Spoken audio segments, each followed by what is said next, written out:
Assalamualaikum warahmatullahi wabarakatuh. Halo anak-anak, ketemu lagi sama Pak Aziz. Hari ini kita bertemu dengan cara yang berbeda. Kalau biasanya kita tatap muka, hari ini karena anak-anak semuanya belajar di rumah, Pak Aziz sampaikan pembelajarannya lewat video ya. Nah, hari ini kita masih membahas tentang pantun. Kalau kemarin Pak Aziz sudah kasih bocoran tuh, pantun tuh ada sampirannya, ada isinya, terus ada rima yang namanya ABAB. Nah, hari ini kita akan bahas lebih jauh lagi, mulai dari pantun itu sebenarnya apa sih? Terus kemudian jenis-jenisnya apa aja? Strukturnya tuh sebenarnya gimana? Terus nanti juga Pak Is mau tunjukin tuh yang dimaksud dengan rima AB-AB itu kayak gimana. Nah, nanti di akhir Pak Is mau kasih juga contoh. Pantun tuh kalau misalkan diucapkan secara langsung sama orang-orang yang udah terkenal, yang sering kita lihat tuh kayak gimana sih? Nah, dua di antara orang-orang yang terkenal atau tokoh yang terkenal, baik itu nyata ataupun fiksi, nih yang sudah Pak Jis munculkan di sini. Yang pertama yang sering kalian lihat kalau ada di Upin Ipin, di animasi Upin Ipin, itu ada Jarjit Singh yang dia selalu bawa-bawa tuh yang namanya dua, tiga. Itu ya. Yang kedua, mungkin juga kalian sering lihat, nih ada Pak Opi Kumis namanya. Pak Opi Kumis ini dia tokoh Betawi, seniman Betawi, beliau pelawak juga. Em, Salah satu acara yang dia yang terkenal itu ada namanya Facebookers. Nah, mungkin kalian sering nonton waktu itu. Itu dia sering tuh ngeluarin pantun yang namanya masak air biar matang. Itu ya. Nah, kita bakal lihat nih kayak gimana sih gitu. Sebenarnya kalau Pak Opi Kumis ini bawain pantun-pantun khasnya dia gitu. Nanti kita lihat di akhir ya. Tapi sebelum itu kita lihat dulu satu persatu dari apa itu pantun. Kita lihat ya. Nih yang pertama. Apa sih itu pantun? Kalau menurut Kamus Besar Bahasa Indonesia, pantun adalah bentuk puisi Indonesia atau Melayu yang setiap bait terdiri atas 4 baris dengan sajak A, B, A, B. Jadi ada polanya ya. Akhiran bunyinya ini yang menjadi pembeda dengan jenis sajak yang lain. Kalau di pantun itu khas A, B, A, B. Nah, AB-AB-nya itu gimana? Nanti kita bahas. Kita lihat dulu yang berikutnya. Kalau secara bahasa, pantun itu berasal dari kata patuntun yang memiliki arti penuntun dalam bahasa Minangkabau. Nah, setiap daerah itu punya penamaan yang berbeda-beda ya. Contohnya di Sunda disebutnya itu paparik. Nah, itu perbedaan penyebutan nama saja. Tapi intinya adalah itu tuh sebetulnya pantun. Nah, yang berikutnya, eh, pantun itu merupakan sebuah karya sastra Indonesia yang tidak hanya mempunyai rima dan irama yang indah, tapi juga memiliki makna yang sangat penting. Biasanya, pantun terdiri atas 4 kata, di mana maksud saya 4 baris ya, biasanya, di mana baris pertama dan kedua merupakan sampiran, dan baris ketiga dan keempat merupakan isi pantun. Nah, ini ya yang tadi Pak Haji sebutkan, ada sampiran, ada isi. Sampiran itu di baris pertama, baris kedua, lalu baris selanjutnya yaitu 3 dan 4 itu isi. Nah, ini ciri-cirinya. Yang pertama, pantun itu disusun oleh baris-baris dalam setiap baitnya dan satu bait itu terdiri dari 4 baris.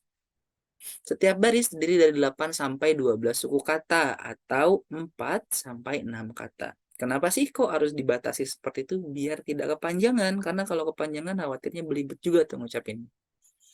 Terus kemudian bunyi akhir baris itu polanya A, B, A, B. Nah, baris satu dan baris 2 sampiran, baris 3, baris 4 adalah isi. Tadi ya yang Pak Dis bilang. Nah, sekarang coba lihat strukturnya. Sampiran itu apa, isi itu apa. Nah, sampiran itu fungsinya adalah untuk memberikan gambaran tentang isi pantun. Kalimat di dalam sampiran biasanya dibuat unik agar pendengar tertarik. Kayak tadi tuh contohnya masak air biar matang. Mau apa sih? Mau ngomong apa sih gitu. Nah, itu tuh sengaja diberikan yang menarik supaya orang tuh langsung apa nih gitu. Nah, baris pertama sampiran polanya A, sedangkan baris kedua itu polanya B. Nah, disusul sama isi. bagian isi itu apa? Bagian isi itu inti dari pantun. Jadi pesan yang mau disampaikan itu dihadirkan di baris ketiga dan keempat, alias di baris isi. Nah, rimanya itu harus sama dengan bagian sampiran. Baris pertamanya itu pola A, maka baris ketiga atau baris pertama bagian isi juga harus A. Kemudian ketika baris kedua itu berpola B, maka di bagian baris keempat alias baris kedua dari si isi ini juga harus berpola B. Nah, kayak gimana sih, Pak? Nih, kita lihat yang berikut ini ya. Contoh pantun yang udah Pak Jis hadirkan di sini. Burung kenari, burung perkutut, terbang riang ke sana kemari. Hatiku takkan cemberut, ayahku pulang hatiku berseri. Nah, kita lihat ya, apa sih yang menjadi pembeda tiap baris? Tadi kan yang disebut dengan rima A, B, A, B. Di sini sudah terbukti. Yang pertama, nah, rima A, B, A, B-nya ya. Yang pertama kita lihat di baris 1 ada akhiran ut. Kita anggap ini sebagai rima A. Di baris kedua ada akhiran ri. Kita anggap ini sebagai rima B. Nah, si rima A ini yang akhiran ut tadi dimunculkan lagi akhiran utnya di baris ketiga. Rima A ini menjadi baris pertama untuk bagian isi, akhirannya ut, ya, ada di baris ketiga. Jadi 1 itu nyambung dengan yang 3, disamakan ya akhirannya. Nah, kemudian yang baris kedua, akhiran ri, ini rima B, itu disamakan di baris keempat.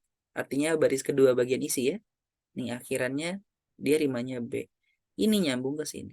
Jadi 1 itu sama dengan 3, sedangkan 2 sama dengan 4. Ya. Nah, berikutnya coba lihat sini. Ini yang tadi Pak Jis bilang. Ini itu sampiran baris 1. Ini baris 2 itu juga sampiran. Nah, si sampiran ini pengantar untuk kita bisa menyampaikan baris ketiga dan keempat alias isi utamanya. Ya, sekali lagi baris 1 dan 2 itu pengantar, sedangkan 3 dan 4 adalah pesan utama yang mau disampaikan. Nah, kalau jenis-jenisnya gimana, Pak? Itu dibedakan berdasarkan isi, bentuk, dan juga siklus. Maksudnya gimana? Kita lihat yang pertama ini berdasarkan isinya dulu.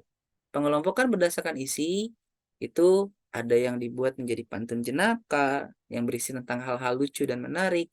Terus juga ada pantun nasihat, isinya jelas, ini nasihat, tujuannya untuk mendidik, gitu kan ya.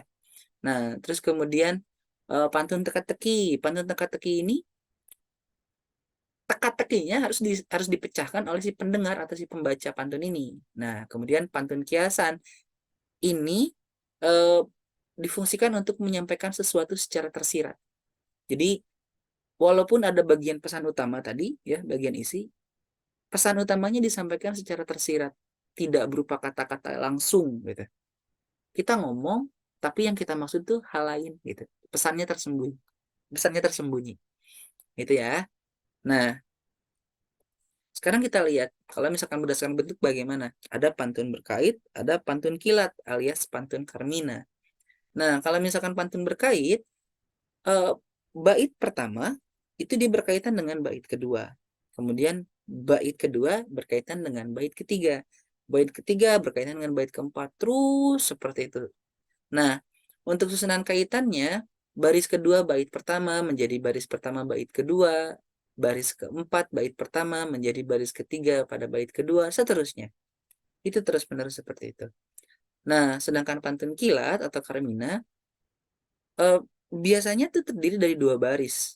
Nah, di mana baris pertama tuh sampiran, baris kedua tuh isi.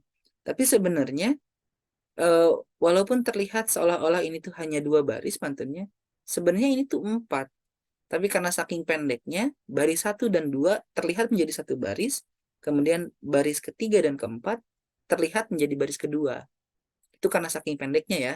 Jadi seolah-olah ketika diucapkan tuh 2 baris jadi 1 kalimat. Jadi dianggapnya seolah-olah ini tuh cuma punya 2 baris, 1 baris sampiran, 1 baris isi. Padahal aslinya sebetulnya dia punya 4 baris. Nah, contoh lagi, jenis yang ketiga, ini berdasarkan siklus. Maksudnya tuh apa, siklus kehidupan manusia ya, atau usianya. Yang pertama ada pantun anak-anak. Ini menggambarkan suka maupun duka saat masa kanak-kanak. Contohnya tadi ketika ada ayah pulang, anak-anak tuh kan, kita nih anak-anak kan seneng ya ketika ayah kita pulang. Nah, itu bisa menjadi salah satu contohnya ya. Terus yang kemudian, pantun orang muda, ini tuh biasanya kaitannya sama apa? Nah, ini tuh tentang penggambaran kehidupan pada masa muda, terus maknanya itu tentang perkenalan biasanya, hubungan asmara, terus rumah tangga, perasaan, tentang perasaan iri, iba, kasih sayang, dan sejenisnya. Nah, kemudian kalau misalkan pantun orang tua itu gimana? Biasanya tentang adat, budaya, agama, nasihat, dan sejenisnya. Begitu. Nah, tadi kan Pak Haji bilang ya, mau ada contoh video tentang bagaimana sih biasanya tokoh terkenal itu menyampaikan pantunnya. Kita bisa lihat dengan beberapa video, lewat beberapa video. Yang pertama itu yang ini. Kita lihat dulu ya. Bang, kalau pantun nih, kan aku juga Melayu Iya, ya. iya, iya. Melayu itu pantun juga, Iya, tapi iya. pantunnya Melayu itu rata-rata pakai kata-kata kiasan. Nggak yang sehari-hari. Misalnya pucuk serai mati layu, belum diterai belum tahu, gitu-gitu. Iya, iya. Oh, Ada iya. makna-makna kiasan. Oh iya gini, kalau Melayu biasanya padi serumpun dimakan tupai. Nah. Tinggal setangkai dibikin bubur. Iya. Iya kan? Iya, iya. Bila di dunia cinta tak sampai, tulang menangis di dalam kubur. Iya. Kalau Melayu tuh banyak kiasan-kiasan, Yeah. anjuran-anjuran gitu. Benar. Lebih tertib. Betul. Lebih tertib. Jangan dibanding- suka makan mentimun. Ah. Mentimun itu banyak getahnya. Jangan suka duduk melamun. Melamun itu tiada gunanya. Oh, gitu-gitu. lebih tertib. Lebih Oke, nah kalau tadi kita udah lihat video pertama, sekarang kita lihat video yang kedua. Ini dia. Emang kamu kalau ke tinggalan Bang Opi suka bingung ya? Iya, nanti aku sedih. Ada pantun buat kamu. Nih, kasih. Minum jamu, makannya ketan. Cakep. Makan kue dading di atas ayunan. Cakep. Kalau kamu tidak keberatan, ayo kita berangkat ke pelaminan. Oke, nah terakhir, ini juga masih video dari Pak Opi Kumis. Videonya seperti ini. Tapi gua dengan begini nggak ini loh, nggak jadi tegang gitu. Nggak jadi tegang? Kotak bukan sembarang kotak. Cakep. Kotak kayu di atas pasir. Cakep. Botak bukan sembarang botak. Biar botak banyak yang naksir. Oke, nah kalian tadi sudah menyaksikan bagaimana sih contoh-contoh pantun, mulai terus juga tadi kita udah bahas pantun itu apa, terus kemudian jenis-jenisnya bagaimana, kemudian strukturnya seperti apa, sampai dengan tadi tuh kita belajar tuh rimanya tuh kalau pantun tuh ternyata harus begini ya gitu. Nah itu tadi kita udah lihat ciri-cirinya juga seperti apa. Nah sekarang di akhir sesi belajar ini Pak Ajis mau kasih challenge. Kemarin kan udah Pak Ajis kasih clue ya kalau kita ada tugas bikin pantun. Nah, supaya kita bisa mengasah lagi kreativitas kita, Pak Ajis kasih challenge untuk membuat pantun.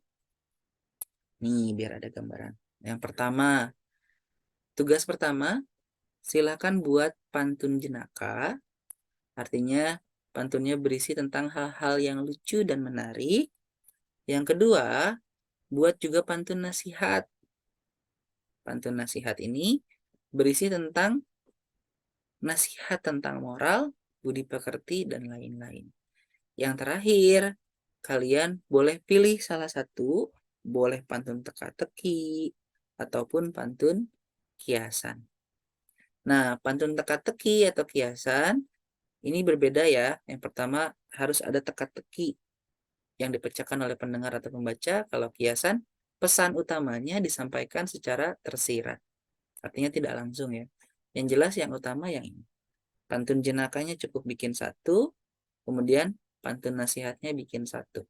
Nah, yang dua ini kalian boleh pilih. Bebas ya. Totalnya jadi ada 3, ini 1, lalu di antara 2 ini kalian buat 1. Nanti dikasih keterangan.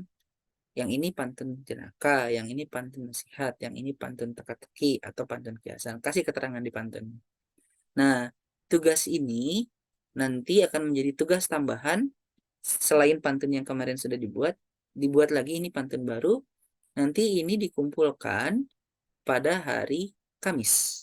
Pantunnya tolong dibawa. Nanti hari Kamis kita akan bahas sama-sama. Oke? Nah, untuk pembelajaran hari ini kita cukupkan sampai di sini.